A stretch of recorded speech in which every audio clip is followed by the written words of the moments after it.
Antarktida biz uni cheksiz muzliklar va dahshatli sovuq o'lka deb bilamiz. O'rtacha qalinligi 2,2 kilometr bo'lgan muz qatlami millionlab yillar davomida bu qit'ani dunyodan butunlay uzib qo'ygan. Ammo zamonaviy texnologiyalar, radarlar va sun'iy yo'ldoshlarimiz ostida biz tasavvur qilgandan ham murakkabroq dunyo borligini ko'rsatdi. Bu shunchaki muz emas, bu muz ostida yashiringan butun bir qit'a. U yerda tog'lar, daryolar, ko'llar va hatto qadimiy o'rmonlar izi bor. Bugun biz Oq sahro ortidagi haqiqat, muz ostidagi Alp tog'lari va Grand Kanyonlar, muz ostidagi sirli ko'llar va qonli sharshara, Antarktidada tropik o'rmonlar va dinozavrlar hamda muz ostidagi vulqonlar va sirli anomaliyalar haqida gaplashamiz.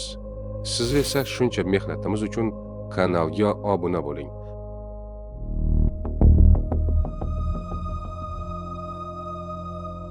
Muzni olib tashlasangiz, Antarktida tekis emasligini ko'rasiz.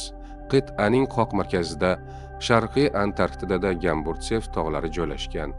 Bu tog' tizmasi o'zining kattaligi bilan Yevropadagi Alp tog'lariga teng, uzunligi 1200 kilometr, eng baland cho'qqilari esa 3000 metrdan oshadi. Eng qizig'i, bu cho'qqilar millionlab yillar davomida muz ostida o'zining o'tkir shaklini saqlab qolgan. Chunki muz ularni tashqi eroziyadan himoya qilgan.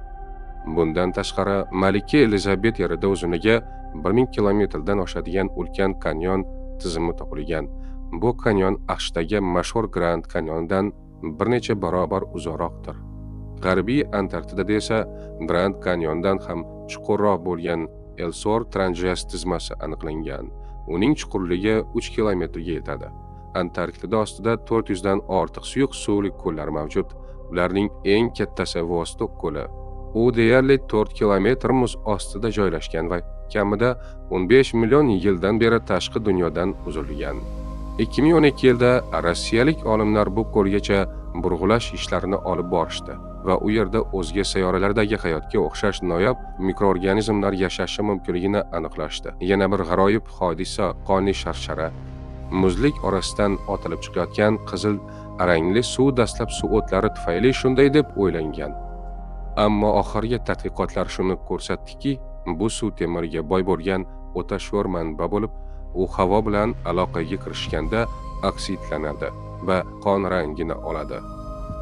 Bu suv ostida 2 million yildan beri yorug'lik va kislorodsiz yashayotgan qadimiy bakteriyalar aniqlangan. Ishonish qiyin, lekin Antarktida har doim ham muz bilan qoplanmagan.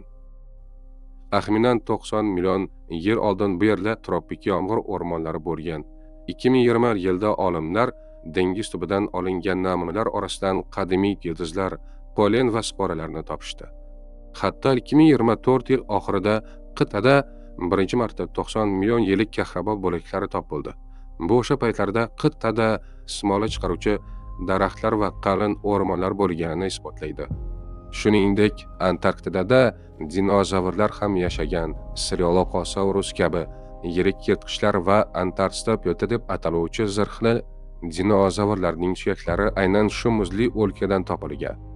Antarktida ostida 138 ta vulqon yashiringan. Ulardan 91 yaqinda G'arbiy Antarktidada kashf qilindi.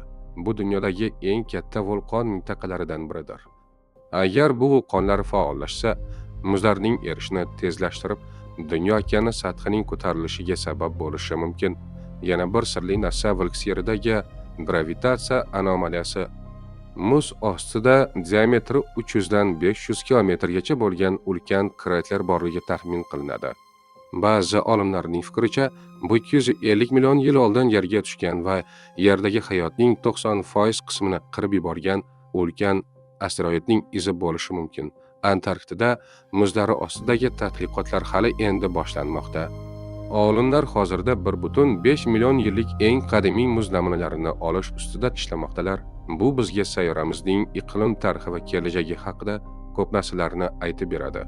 Muz ostidagi bu yashirin dunyo nafaqat o'tmishning siri, balki insoniyatning kelajagi uchun ham muhim ahamiyatga ega. Video sizga yoqqan bo'lsa, like bosing va kanalimizga obuna bo'ling. Keyingi safar qaysi sirli joy haqida bilmoqchisiz? Izohlarda yozib qoldiring.